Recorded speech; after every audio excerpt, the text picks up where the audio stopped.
श्री स्वामी समर्थ. स्वामी महाराजांच्या कृपेने तुमच्या सर्व इच्छा मनोकामना पूर्ण हो. उद्या आहे कार्तिक अमावस्या. या अमावस्येच्या दिवशी जर आपण काही उपाय केले, काही सेवा केल्या तर त्या खूप खूप प्रभावी ठरतात. कार्तिक अमावस्येला नदीत किंवा गंगातीरी जाऊन स्नान केल्याने मनुष्याला फलप्राप्ती होते. पितरांचे तर्पण देखील या दिवशी केले जाते. पितरांचे पिंडदान केल्याने त्यांच्या आत्म्याला शांती मिळते.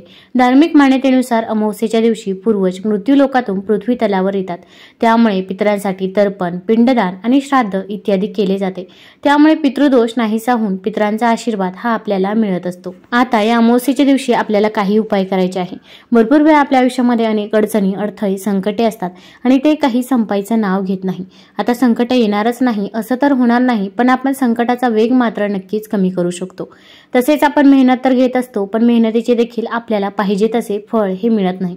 मग आपल्या कष्टाला नशिबाची साथ मिळण्यासाठी, आपल्या आयुष्यातील दुःख, दारिद्र्य, गरिबी दूर होण्यासाठी या दिवशी कोणते उपाय करावे व कोणत्या सेवा कराव्या याबद्दलची सर्व माहिती आपण आज या व्हिडिओमधून जाणून घेणार आहोत. तत्पूर्वी तुम्ही चॅनलमध्ये नवीन असाल तर चॅनलला लाईक करा व सबस्क्राईब देखील करा.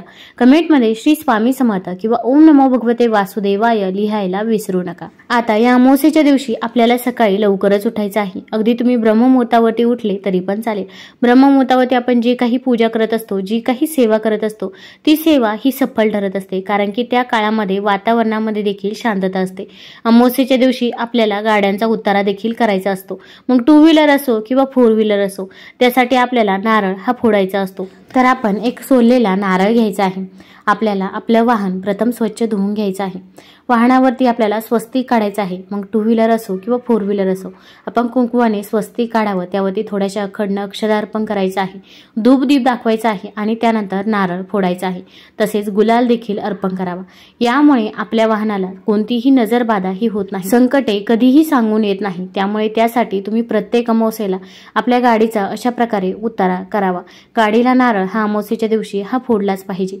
तसेच जी पण घरामध्ये आजारी व्यक्ती असेल तर त्या आजारी व्यक्तीवरून देखील आपण या दिवशी नारळ हा उतरवायचा आहे. मग त्या व्यक्तीला पाटावरती किंवा चौरंगावरती बसवायचा आहे.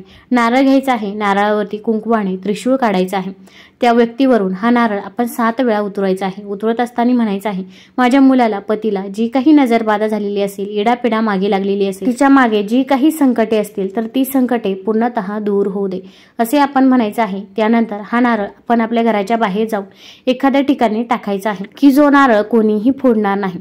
आता हा नारळ टाकायला जाताना देखील आपण कुणासोबतही बोलू नये. तसेच टाकून आल्यावरती देखील कुणासोबतही बोलायची नाही. आल्यानंतर हातपाय स्वच्छ धुवायचे आहे. त्यानंतर तुमची जी काही कामे आहे ती कामे तुम्ही करू शकता. यामुळे कुठलीही नजरबाधा झालेली असेल किंवा एखादी व्यक्ती सारखी आजारी राहत असेल तर तिचं आजारपण देखील दूर होत असतं. हा अत्यंत प्रभावी उपाय आहे. आता या दिवशी आपल्याला पिंपळाच्या झाडाला एक वस्तू देखील अर्पण करायची आहे. पिंपळाच्या झाडाला खूप महत्त्व आहे. कोणत्याही धार्मिक कार्यात, यज्ञात पिंपळाच्या झाडाचे वेगळे महत्त्व आहे. धार्मिक महत्त्वासोबतच पिंपळाच्या झाडाचे औषधी महत्त्व सुद्धा आहे, ज्याचा वापर करून अनेक प्रकारच्या औषधी वनस्पती देखील बनवल्या जातात, ज्या आपल्याला विविध रोगांपासून बरे करतात. पिंपळाच्या झाडात स्वतः भगवान श्रीकृष्ण वास करतात असे श्रीमद भगवद्गीतेत त्यांनी स्वतः सांगितले आहे. अर्जुनाला उपदेश करताना श्रीकृष्ण म्हणाले की अश्वत्थम वृक्ष, ज्याचे वर्णन गीतेच्या 10व्या अध्यायात देखील केले आहे. याचा अर्थ सर्व वृक्षांमध्ये मीच पिंपळ वृक्ष आहे. म्हणजे स्वतः भगवान श्रीकृष्ण पिंपळाच्या झाडात वास करतात. पिंपळाच्या झाडाला इतकं महत्त्व देण्यामागे अनेक कारणे आहेत, जी या झाडाची वैशिष्ट्ये आहे. पिंपळाच्या झाडाखाली गवत उगवत नाही, याचा अर्थ नवीन जीवन तयार होण्यास प्रतिबंध होतो आणि त्याच वेळी या झाडावर फळे देखील उगवत नाही. त्यामुळे इतर झाडांच्या प्रमाणात पिंपळाचे झाड शेकडो वर्ष जगते. पृथ्वीवर अनंत काळ राहिल्यामुळेही भगवान श्रीकृष्णांनी त्याला आपले स्वरूप म्हटले होते. स्कंद पुराण या धार्मिक ग्रंथातही या झाडाचा उल्लेख आढळतो, ज्यामध्ये या वृक्षाला भगवान विष्णूंचे संपूर्ण रूप मानले गेले आहे. पिंपळाच्या झाडाच्या मुळाशी भगवान विष्णू वास करतात. श्रीकृष्ण त्याच्या खोडात आणि नारायण स्वतः फांद्यांवरती वास करतात. तसेच पिंपळाच्या झाडामध्ये माता लक्ष्मी देखील वास करत असते. तसेच अमावस्येच्या दिवशी पिंपळाच्या झाडावर आपल्या पूर्वजांचा देखील वास असतो. त्यामुळे आपण या दिवशी पिंपळाच्या झाडाची पूजा ही आवर्जून करायची आहे. आता पिंपळाच्या झाडाची पूजा करण्यासाठी आपल्याला काही वस्तू लागणार आहे. तर आपण एक तांब्या भरून पाणी घ्यायचं आहे. घरामध्ये जर गंगाजल असेल तर त्या पाण्यामध्ये 2 थेंब गंगाजल टाकायचं आहे. तसेच त्यामध्ये थोडीशी साखर टाकायची आहे. आता आपल्याला एक दिवा बनवून घ्यायचा आहे, तर कणकेचा आपण चौमुखी दिवा बनवायचा आहे। कणिक मळत असताना आपल्याला त्यामध्ये मीठ टाकायचं नाही, तर थोडीशी हळद टाकायची आहे। आता कणकेचा दिवा बनवून झाल्यानंतर आपल्याला मोहरीचं तेल किंवा तिळाचं तेल घ्यायचं आहे।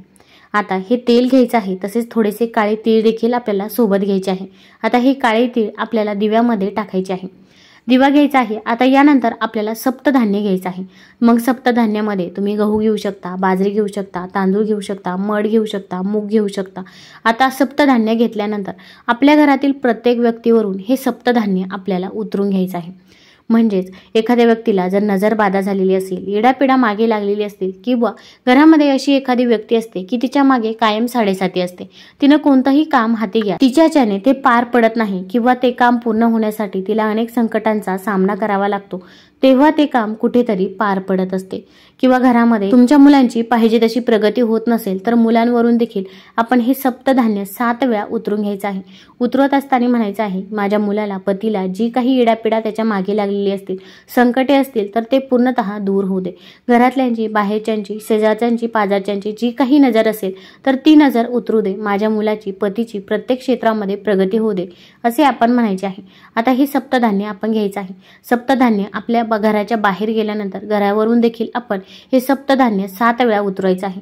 आता घरावरून उतरवत असताना देखील आपण म्हणायचं आहे की माझ्या घराला जी काही नजरबाधा झालेली असेल, किंवा घरावरती जी काही संकटे येणार असतील, तर ती संकटे पूर्णतः दूर होऊ दे, असे आपण म्हणून ते सप्तधान्य एक तांब्यावरून पाणी आणि तो दिवा घेऊन आपल्याला पिंपळाच्या झाडाजवळ जायचं आहे। आता पिंपळाच्या झाडाची पूजा सेवा तुम्ही कधी करू शकता, तर आपण संध्याकाळी पिंपळाच्या झाडाची पूजा करायची आहे। मग संध्याकाळी 6 नंतर देखील पूजा करू शकता, किंवा अगदी दुपारी 12 नंतर जर तुम्हाला वेळ असेल तर तेव्हा जरी पूजा केली तरी पण चालेल। आता तिथे गेल्यानंतर आपण पिंपळाच्या झाडाला प्रथम शुद्ध जल अर्पण करायचं आहे। त्यानंतर पिंपळाच्या झाडाजवळ आपण दिवा लावायचा आहे। आता हा दिवा लावत असताना आपण एक पिंपळाचं पान ठेवायचं आहे। त्या पानावरती आपल्याला थोडेसे अखंड तांदूळ ठेवायचे आहे। तांदळावरती हळदी कुंकू अर्पण करायचं आहे। त्यानंतर आपण जो चौमुखी दिवा बनवलेला आहे, तो दिवा आपण त्या तांदळावरती ठेवायचा आहे। एक प्रकारे आपण दिव्याला आसन द्यायचं आहे, किंवा दुसरी कोणतीही वस्तू आसन म्हणून ठेवू शकता। त्यानंतर दिव्यामध्ये काळे तीळ टाकावे। काळे तीळ टाकत असताना आपण ओम पितृदेवताय नमः, ओम पितृदेवताय नमः या मंत्राचा जप करायचा आहे। तसेच दिव्याला हळदी कुंकू लावायचं आहे, फूल व्हायचं आहे। त्यानंतर आपण जे काही सप्तधान्य आपल्या घरावरून, मुलांवरून, पतीवरून उवाळलं होतं, तर ते सप्तधान्य देखील पिंपळाच्या झाडाच्या खोडाजवळ ठेवायचं आहे। आता ठेवत असताना आपल्या घराला जी काही नजरबाधा झालेली असेल, किंवा मुलांना जी काही नजरबाधा, त्यांच्यावरती जी काही संकटे येणार असतील, तर ती पूर्णतः दूर होऊ दे, अशी आपण पिंपळाच्या झाडाकडे म्हणजेच भगवान विष्णूकडे प्रार्थना करायची आहे। ते सप्तधान्य तिथे अर्पण करायचं आहे। त्यानंतर आता पिंपळाच्या झाडाला आपण 11 प्रदक्षिणा करायच्या आहे। प्रदक्षिणा करत असताना ओम नमो भगवते वासुदेवाय, ओम नमो भगवते वासुदेवाय या मंत्राचा जप करायचा आहे। आता आपण पिंपळाच्या झाडाजवळ आपण आपलं डोकं टेकवायचं आहे। आपली जी काही इच्छा आहे, मनोकामना आहे, ती पिंपळाच्या झाडाजवळ सांगायची आहे। मग कठीणातली कठीण कोणतीही इच्छा असो, घरामध्ये पैसा येतो पण तो पैसा स्थिर राहत नाही, आर्थिक टंचाई आहे, किंवा संतान प्राप्ती होत नाही, विवाह हा वेळेवरती जुळून येत नाही, किंवा एखादी इच्छा असेल तर ती खूप दिवस झाले ती पूर्णच होत नसेल, तर ती इच्छा देखील तुम्ही पिंपळाच्या झाडाजवळ व्यक्त करू शकता। त्यानंतर पिंपळाच्या झाडाखाली जी काही माती आहे, ती माती देखील आपण आपल्या कपाळाला, आपल्या मुलांच्या कपाळाला लावायची आहे। तसेच आपल्या पूर्वजांना मोक्ष प्राप्ती व्हावी, त्यांच्या आत्म्याला शांती मिळावी, यासाठी पूर्वजांचे स्मरण देखील आपण तिथे करायचे आहे। ओम पितृदेवताय नमः, ओम पितृदेवताय नमः या मंत्राचा 11 वेळा तिथे जप करायचा आहे। यामुळे पूर्वजांचा देखील आपल्याला आशीर्वाद हा मिळत असतो। तुम्हाला जर हा व्हिडिओ आवडला असेल तर चॅनल लाईक करा, सबस्क्राईब करा। धन्यवाद।